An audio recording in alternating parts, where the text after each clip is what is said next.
A Christmas tea. My sister introduced him, her smile a mocking sneer. This was our family's absolute failure.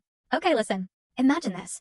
What if the people who were supposed to love you the most spent your entire life calling you a failure, only for you to discover they'd actually built their golden child's success by stealing everything you had? It sounds wild, right? But that's my story. And it all started with a betrayal that cut deeper than I ever thought possible. My name is Elena Moore. And for most of my life, that name felt less like an identity and more like an afterthought. I remember Christmas night, standing in that dining room, watching my stepsister, Chloe, practically crumble under Daniel's words. Something in me cracked. Maybe it was a memory, a flash of every ache, every slight from years gone by, rushing back. Because what happened at that dinner table, it didn't start there. Not really. It began a long, long time ago, way before Chloe ever learned to wield a smile like a weapon. I grew up in a house that always felt a little off-kilter, you know?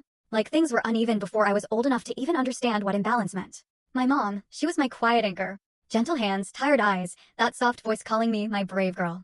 She died of breast cancer when I was almost 16. And when she was gone, the house just emptied out.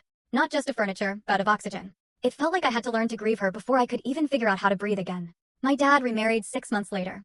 That's all it took. People said he was lonely. Me? I think he was just terrified. Afraid of being alone with a daughter who reminded him too much of the woman he'd lost. Then came Tina. Bright lipstick, perfect hair, and a daughter who looked like she belonged on the cover of a teen magazine. Chloe. She was a year younger than me, but she carried herself like the world owed her sunlight. She just walked into her home with new clothes, new energy, new rules.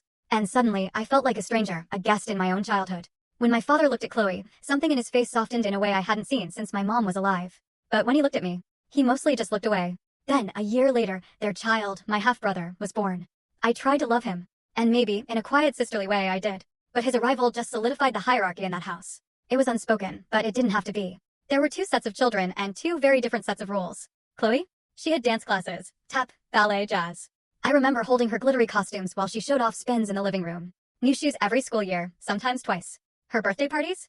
They were events. Banners, cakes shaped like princess castles, rented photo booths, a DJ one year. When she turned 16, my dad handed her a set of keys tied with a red ribbon. That's my girl, he beamed as she shrieked with. Full story video added in below.